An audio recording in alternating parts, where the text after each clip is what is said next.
The England players are out in the sunshine here in Blankenheim. All 26 England players are out there, and it's a really important session, this one.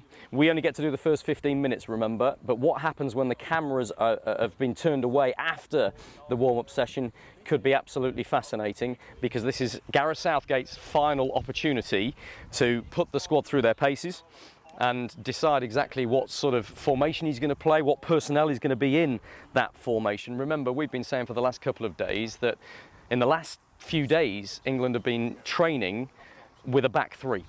And that is a fundamental change for Gareth Southgate in terms of the formation. It's not something I think he was planning to do in this tournament. England haven't played with a back three in a competitive game since the final of the last European Championships 3 years ago.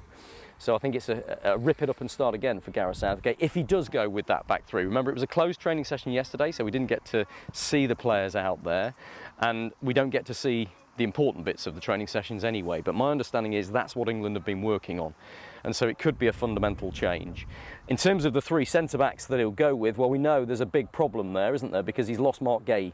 Marc Guéhi is suspended for this game, and he's been an important partner for that man in the middle of your screen, John Stones. The two have had a really good understanding. By the way, really good that we're seeing John Stones there without any strapping around his right knee. Last time we saw him out on this training field, he had really heavy strapping around that right knee. He told us in the media conference the next day that, look, that was more precautionary, there wasn't a problem. He's now got no strapping on that knee, so that's a really good sign for John Stones. But the lack of Marc Guéhi is a significant issue for England. It makes it more tricky for Gareth Southgate. I think that's partly what's prompted him to think of this change of formation.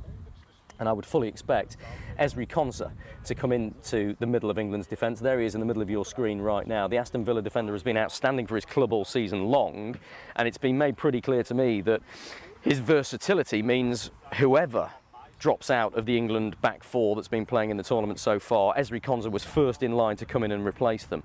So I fully expect it to be Ezri Konsa, Kyle Walker and John Stones in the middle of England's defence against Switzerland tomorrow. But the key question, one of the key questions, is who is going to play in the wing-back positions. I think on the right it's pretty straightforward. It's Trent Alexander-Arnold, who you're looking at right now, or it's Kieran Trippier. And that'll be a very natural transition for either of those, very similar to what they do for their clubs. Southgate encouraging them to get up and support the play, the England's attacking play. England have lacked width in this tournament, haven't they? So if it's Alexander-Arnold or Trippier on the right, I think that's not a difficult one for Gareth Southgate. In terms of what he does at left back, well, this is much more difficult and much more significant. Let's see if we can find Luke Shaw, shall we? Oh, actually, you're on Bukayo Saka. Oh, and they're next to each other. Oh, that's perfect, isn't it? Luke Shaw and Bukayo Saka.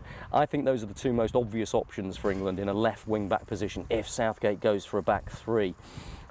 Look at those two together. I wonder what the conversations between those two are like exactly now. Look, Bukayo Saka has said to the media a week or so ago he doesn't see himself as a full-back. He plays right wing for Arsenal, of course, and so why would he? But he played at left back for some time in that extra time in the last round against Slovakia and did pretty well. He's an obvious choice there because of his width, because of his natural left foot. He has played left back, of course, in the early part of his career, or even, albeit not recently, and he's fully fit and ready to go, and Southgate thinks the world of him. He's one of Southgate's favourites. Luke Shaw, on the other hand, well, there is a possibility, and I'm saying no more than a possibility, that he could start at left wing-back for England tomorrow. That would be extraordinary. He's not played any football for Manchester United in almost 5 months. Can he play his first football in 5 months in a European Championship quarter-final? It'll be a massive call. We know he's trained for the last week. We know he is desperate to play. We know he is in Gareth Southgate's ear saying, I'm ready, give me a chance, just let me play. Will Gareth Southgate do it? I mean, if he was playing for his club, it'd be 10 minutes he'd be given probably. Then maybe half an hour in the next game. They'd monitor him. He'd be brought back carefully. Gareth Southgate doesn't have that luxury. So what is the England manager in the middle of your picture thinking right now? When it comes to his options up front, it's looking like he might go with Jude Bellingham and Phil Foden in a number 10 position behind the captain, Harry Kane, trying to get his best players on the pitch in their best positions. There's Jude Bellingham, man of the tournament so far. Hasn't been consistent, hasn't been able to have the right energy levels, I think, to play the game he would like. But boy, he's been important for England in those key moments, no more so than that incredible overhead kick that he scored in injury time against Slovakia. without him, England would not be here now. All of those teammates around him would not be here right now. So could it be Bellingham and Phil Foden behind Harry Kane as a number 10?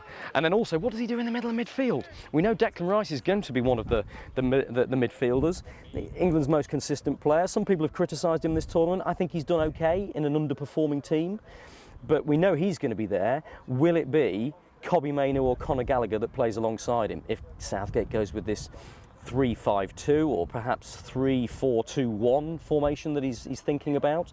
It's a big call because Kobbie Mainoo has had the nod so far in the last couple of games. There he is, the Manchester United youngster, and look, he's next to Conor Gallagher. They choose, the England coaches, who goes in these little warm-up games to start. I just wonder. Seems coincidental that Kobbie Mainoo and Conor Gallagher are together. Seems coincidental that Luke Shaw and Bukayo Saka are in the same group. And these are the big decisions that Gareth Southgate has to make. Will it be Kobbie Mainoo or will it be Conor Gallagher that comes in alongside Declan Rice in that vital midfield role where England have been struggling so far?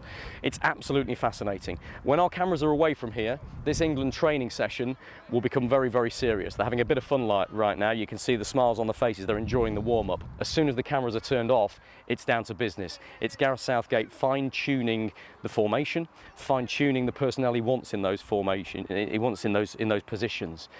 It's going to be a big change we're expecting from the England manager. We will speak to Gareth Southgate and Jordan Pickford, who's alongside him in the pre-match news conference later on.